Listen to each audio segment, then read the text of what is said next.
The first kick wasn't a knock. It was a blunt, ugly thud. My picture frames tilted. My heartbeat stuttered. It was 2:17 in the morning. I was alone in my rental, 2-bedroom duplex on Willow Court, quiet street, the kind of place where neighbors wave at their mailboxes and pretend the world is gentle. I sat at the kitchen table, editing photos, back door locked, front deadbolted, my dog asleep at my feet, everything safe, everything ordinary. Then another kick. The door flexed like a rib cage under a fist. My first thought, drunk neighbor, wrong address. My second, maybe kids, daring each other. That's when my phone buzzed. Neighborhood alert, door kick challenge, spotted near Oak and 9th. A challenge. Like terror was something you could film for likes. I wanted to laugh. I wanted to believe it. I slid the chain across the door, leaned into the peephole. The porch light washed everything in weak yellow. Steps empty, and then a whisper, close as my own skin. Ready? Not from the porch, not from the street, from the dark hallway. Behind me. Beat. Let silence breathe for 2 seconds. My chair crashed backward as I spun. My dog's head shot up,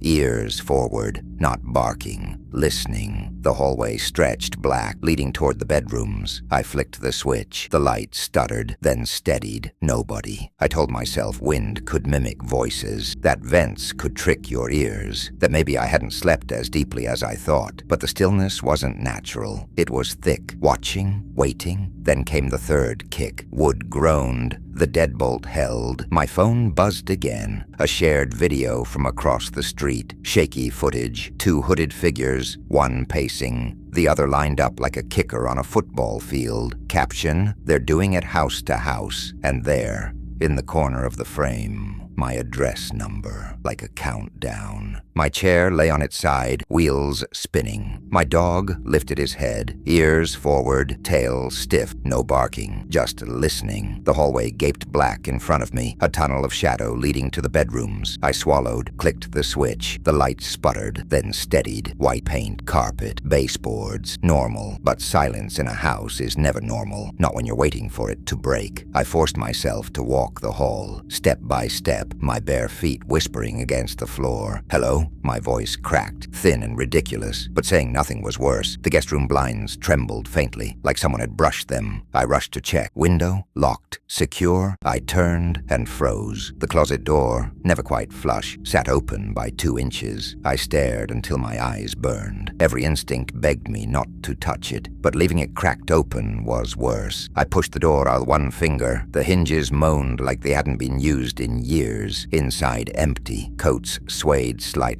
But that was all. Nothing living, nothing human. Then, another kick from the front door. Wood flexed. Deadbolt screamed in its frame. I ran back toward the living room, grabbed my phone. My hands shook as I opened the doorbell camera feed. The live view flickered, then cleared. Porch empty. Steps still glowing in pale yellow. And then, movement. A blur darted across the bottom edge of the frame. Too fast to be casual. Too low to be safe. A hood? A mask? My brain scrambled to make it human. Before I could process, another notification popped up, shared by Miller across street. I tapped. Shaky footage filled the screen. 2 figures in hoodies, one pacing, restless, the other bracing like a kicker before a field goal. In the corner, my address numbers glowed against the siding. The caption read, "They're doing it house to house." My blood iced. This wasn't random. It was a game, and I was next. But that wasn't what froze me, because from behind me, from the hallway I had just left, came another whisper, almost. I ran back to the living room, grabbed my phone with hands slick from sweat. Thumbs fumbled. I dialed 911. 911? What's your emergency? My door, I gasped. They're kicking my door. 2 of them. My address is... Stay calm. Stay on the line with me. Units are in the area. Her voice was steady, clipped, too steady, like she'd said it 1,000 times before. The next kick rattled the chain. The door bowed, slammed back, bowed again. The deadbolt screamed against splintering wood. "They're coming through. Sir, do not engage. Is there a back exit?" "There is," I said, but my voice shook. But a new sound from the hallway, not the door. Not the porch. A small, deliberate thunk, like a heel lifting off wood. I froze. My throat moved before my brain did. "Someone's already inside. Lock yourself in a room.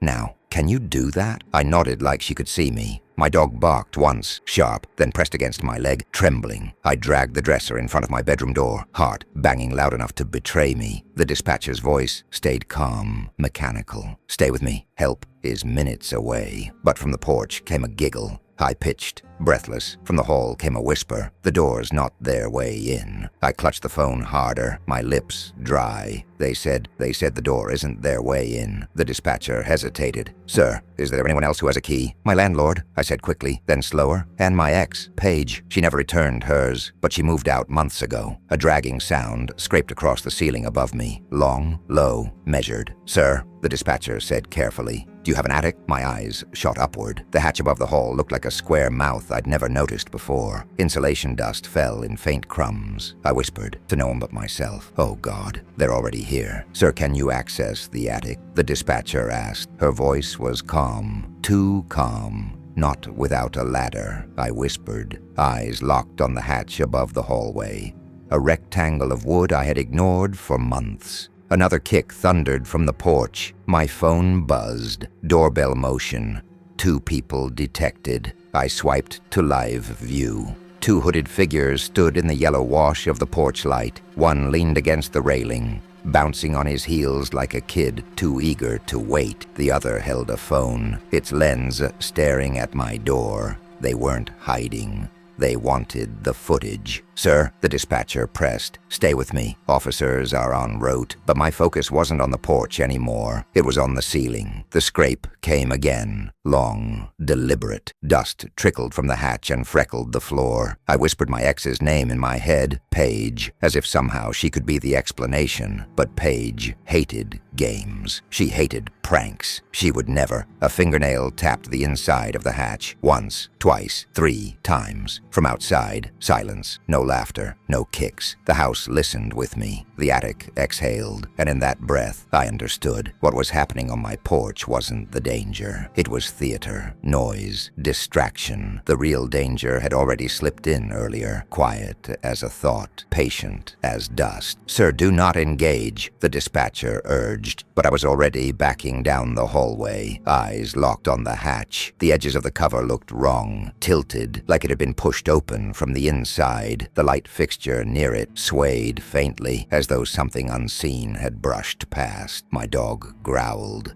A sound so low I felt it in my shin before I heard it in my ear. I raised the phone higher, flashlight trembling, and aimed it upward. The hatch cover shifted just a fraction, and through that sliver of darkness, a single eye stared down, unblinking. I needed proof I wasn't losing my mind, proof I could hand to the police when they finally showed up. I dragged the hallway table under the hatch. My dog barked once, then whined, circling my ankles like he wanted me to stop. Sir, the dispatcher said, wait for officers. Do not attempt. I just need to see, I whispered. I pushed the hatch up with trembling fingers. Cold air spilled over my wrist. The smell hit first. Old wood, insulation dust, something stale, like sweat trapped in fabric. I lifted my phone, switched on the flashlight, and aimed it into the dark. The beam cut across pink insulation and beams. At first, nothing, just emptiness. Then shapes emerged. A camping pad, a crumpled blanket, a plastic water bottle, and a phone charger snaked toward the HVAC line.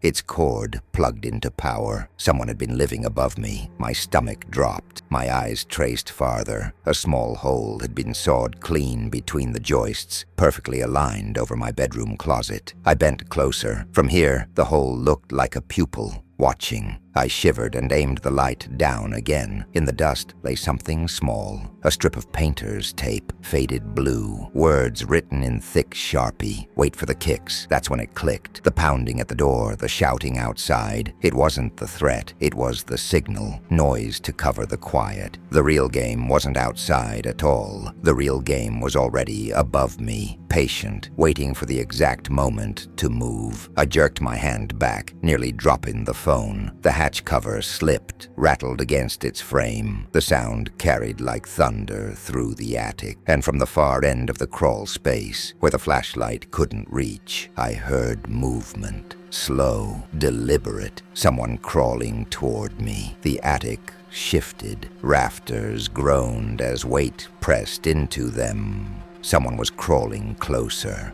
I yanked the hatch shut with shaking hands. The cover didn't sit flush. It quivered in place like something on the other side was pushing back. "Sir, what happened?" the dispatcher asked, her voice calm through the static. "They're up there," I whispered. "Someone's living in my attic." Another kick thundered against the porch door. Wood cracked but didn't split. My phone buzzed again. Doorbell motion. 2 people detected. 2 shadows flickered across the live view, both hooded, one in cheap white sneakers, the other held up a phone, the lens glinting like an eye. They weren't breaking in. They were recording. But behind me, above me, something else shifted in the insulation. My flashlight beam swept the corner. It glinted off glass. I reached in with trembling fingers and pulled out a phone, a cheap burner. Its back was scuffed, its case smeared with dust. The screen glowed to life without me pressing anything. A single notification blinked. "Go now." I froze. Who was the message for? The kids outside or the person inside? Instinct told me to power it off. Instead, I flipped to airplane mode, pocketed it like evidence. If there were messages, if there were videos, maybe they could explain why my house had been chosen. The hatch quivered above me again, a faint fingernail scrape against the wood. From the porch, a voice laughed. "Door's tough, man." "Wrong house," another voice, eager. "Try the back." The dispatcher cut in. "Officers are 2 minutes out. Hold tight. 2 minutes." 2 minutes in this house felt like hours. My back door was thin, sun-warped, brittle. A single solid kick would split the frame like a matchstick. "Sir," the dispatcher said, "get to the safest room."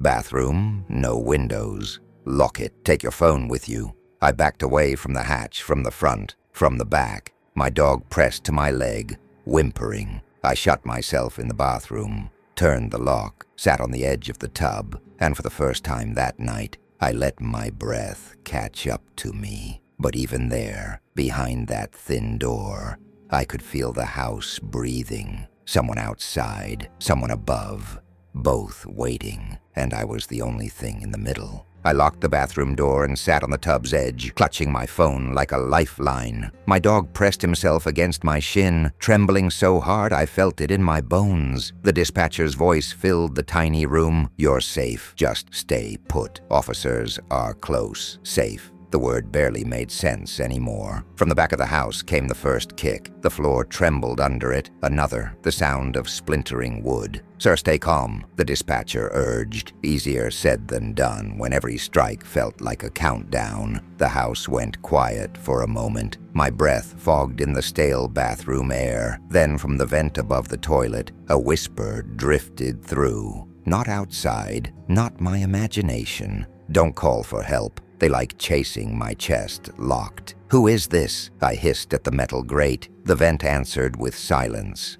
I climbed onto the toilet lid, unscrewed the cover with shaking fingers. The metal squealed. Inside was nothing but ductwork, dark and dusty.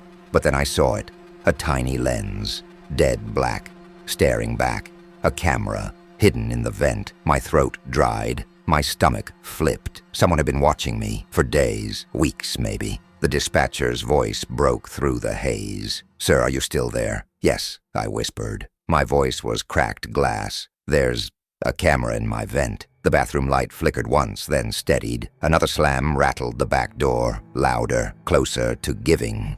On my phone, the doorbell camera feed lit up. One of the masked figures leaned close, grinning into the lens. He tugged his mask just low enough to show his mouth, a smirk. He knew I was watching. My hands shook so badly, I almost dropped the phone. The dispatcher said, "Sir, listen carefully. Do not move. Officers are seconds away." But in the reflection of the glossy vent cover, I saw something else, a shadow. It wasn't outside. It wasn't above. It was inside the hallway, and it was moving towards the bathroom door. I locked the bathroom door and sat on the tub's edge, clutching my phone like a lifeline. My dog pressed himself against my shin, trembling so hard I felt it in my bones. The dispatcher's voice filled the tiny room. "You're safe. Just stay put. Officers are close." Safe. The word barely made sense anymore. From the back of the house came the first kick. The floor trembled under it. Another. The sound of splintering wood. "Sir, stay calm," the dispatcher urged. Easier said than done when every strike felt like a countdown. The house went quiet for a moment. My breath fogged in the stale bathroom air. Then from the vent above the toilet, a whisper drifted through. Not outside. Not my imagination. "Don't call for help." They like chasing my chest, locked. "Who is this?" I hissed at the metal grate. The vent answered with silence. I climbed onto the toilet lid, unscrewed the cover with shaking fingers. The metal squealed. Inside was nothing but ductwork, dark and dusty. But then I saw it, a tiny lens, dead black, staring back, a camera hidden in the vent. My throat dried. My stomach flipped. Someone had been watching me for days, weeks maybe. The dispatcher's voice broke through the haze. "Sir, are you still there?" "Yes," I whispered. My voice was cracked glass. "There's a camera in my vent." The bathroom light flickered once, then steadied. Another slam rattled the back door, louder, closer to giving. On my phone, the doorbell camera feed lit up. One of the masked figures leaned close, grinning into the lens. He tugged his mask just low enough to show his mouth, a smirk. He knew I was watching. My hands shook so badly I almost dropped the phone. The dispatcher said, "Sir, listen carefully. Do not move. Officers are seconds away." But in the reflection of the glossy vent cover, I saw something else, a shadow. It wasn't outside. It wasn't above. It was inside the hallway, and it was moving towards the bathroom door. When the officers left to canvass, I sat at the kitchen table with two phones in front of me. Mine, smudged with fingerprints. The burner, dusted with attic grime. I stared at them like two doors, one normal, one rotten. Curiosity won. I powered the burner on. Notifications flooded the screen. Dozens. A group chat blinked at the top. Kickhouse, Willow Run. Names scrolled like nonsense. Ty 2, Spook K. Messages flew by. The 9th was easy. Got Oak on video. Post Willow when done. Then a pinned clip. My porch. My number in the corner. Two hooded figures laughing, lining up like football players. The caption, "This one's got a camera. Leave a message." I hit play. The laughter was thin. Breathless, cruel. "Door kick challenge, baby. Willow Court." Like, subscribe. Drop a street in the comments. It wasn't random. They picked houses, filmed them like episodes. Scrolling back, I found darker notes. Short texts buried between the jokes. "Crawls cold. Need blanket. Don't move till they show. Wait for kicks." Different tone. Not hype, not giddy. Careful, almost patient. Whoever wrote those wasn't outside. They were inside. I scrolled further. More videos. Different houses. Same pattern. Kicks on the door. Noise on the porch. Inside. Silence. Always silence. Then one last message at the bottom. Newer than the rest, sent just before I found the phone. "Go now." The words made my skin crawl. Who was that message for? The kids outside, or the person living in my ceiling? I shut the phone off, but the glow lingered in my vision like an afterimage. This wasn't a prank. It wasn't kids. It was a system, and my house was just one episode. I didn't sleep, not with that phone in my pocket, buzzing with secrets. At dawn, the officers promised they'd keep a car on my street until sunrise. By 7 a.m., the world looked normal again. Neighbors watered lawns. A jogger waved like nothing had happened, but my doorframe was cracked. My attic fouled with a stranger's camp. At 7:12, Paige texted me, "Are you okay? Willow Court is blowing up on the neighborhood app." I stared at the screen. My thumbs hesitated. Then I typed, "Did you keep the spare key?" Long pause, then, "Yes, I forgot to return it. I'll bring it today. I'm sorry." My stomach turned. "Paige, have you been here at all?" "No, I swear." "Why?" I wanted to spill everything. The attic, the messages, the eye staring down through the hatch. But I didn't. Not yet. At noon, Paige pulled into my drive. She climbed the porch steps slowly, palms out, like she was approaching a skittish animal. She dropped the key into my hand. It was silver, clean, engraved with block letters. WC, spare. I froze. My landlord's keys didn't have engravings. Mine didn't either. This one had been copied. Not just copied, labeled. "Where did you get this engraved?" I asked. Paige blinked. "I didn't. That's how your landlord gave it to us, but I knew better. I'd seen my landlord's keys. They were plain brass. Somebody had copied hers and left their own signature. That meant the person in my attic didn't break in. They walked in with a key." The silver key sat heavy in my hand. That engraving, WC, spare, didn't belong to my landlord, and it didn't belong to Paige. It belonged to whoever had copied it, and whoever copied it wanted me to know. I looked at Paige. Where did you make your duplicates? She frowned. The hardware store on 9th. Why? Because the original key didn't look like this, because someone had taken a plain brass copy and carved their own mark into it, like a signature. I told her the short version. The attic, the phone, the note, the whisper through the vent, her face drained of color. You should come stay at my sister's tonight. You can't stay here. We started packing essentials, a bag of clothes, my laptop, a leash for the dog. Paige paused in the hallway, staring at the ceiling hatch. I heard something up there once, she whispered. Months ago, I thought it was raccoons. I didn't say anything because we were already fighting. Her eyes met mine, heavy with guilt. We stood there in silence, not the kind that feels safe, the kind that admits you've both been blind. Then my phone buzzed, a number I didn't recognize. I answered on speaker. The line crackled. A voice came thin, metallic, almost polite. You found my phone. My blood turned to ice. The silver key sat heavy in my hand. That engraving, WC, spare, didn't belong to my landlord, and it didn't belong to Paige. It belonged to whoever had copied it, and whoever copied it wanted me to know. I looked at Paige. Where did you make your duplicates? She frowned. The hardware store on 9th. Why? Because the original key didn't look like this, because someone had taken a plain brass copy and carved their own mark into it, like a signature. I told her the short version. The attic, the phone, the note, the whisper through the vent, her face drained of color. You should come stay at my sister's tonight. You can't stay here. We started packing essentials, a bag of clothes, my laptop, a leash for the dog. Paige paused in the hallway, staring at the ceiling hatch. I heard something up there once, she whispered. Months ago, I thought it was raccoons. I didn't say anything because we were already fighting. Her eyes met mine, heavy with guilt. We stood there in silence, not the kind that feels safe, the kind that admits you've both been blind. Then my phone buzzed, a number I didn't recognize. I answered on speaker. The line crackled. A voice came thin, metallic, almost polite. You found my phone. My blood turned to ice. We left the house that night. No hesitation.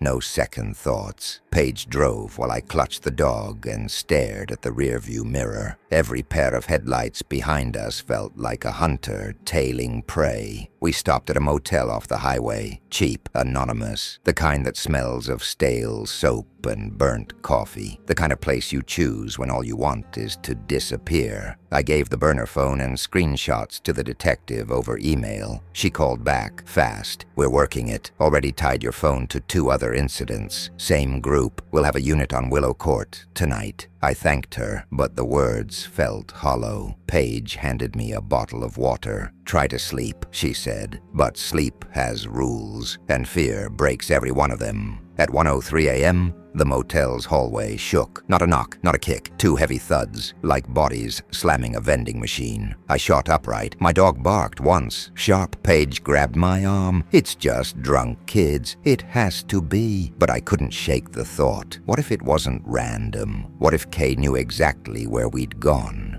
I crept to the door, pressed my eye to the peephole. The hallway was empty, but the soda machine at the end hummed louder, almost shaking with every cycle, like something inside it was trying to get out. I stepped back, heart racing. This isn't about my house, I said. My voice cracked. Paige stared at me. What do you mean? What if the point isn't the address? What if the point is me, knowing I'll always wait for the next kick? The silence that followed was worse than noise, because it felt like someone outside the door was listening, enjoying every word.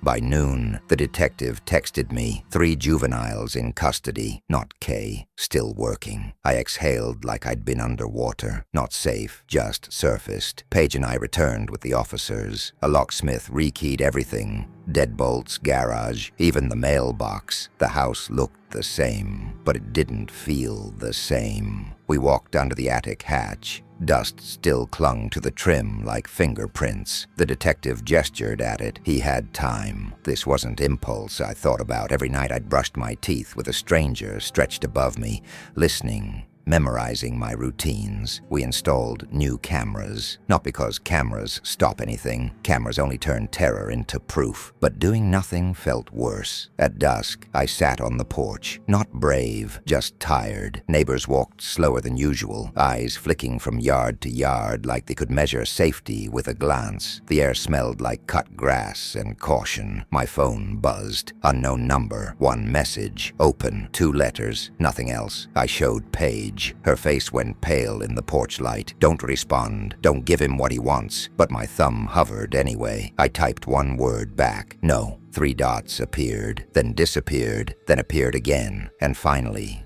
nothing. I set the phone down, but the weight of that silence felt worse than the text, because silence meant he was still out there, watching, waiting. And Kay didn't need to kick a door to get in. I sat inside with the phone heavy in my hand. Paige watched from across the room, arms folded, eyes hard. The dog lay at my feet, ears twitching at every creak.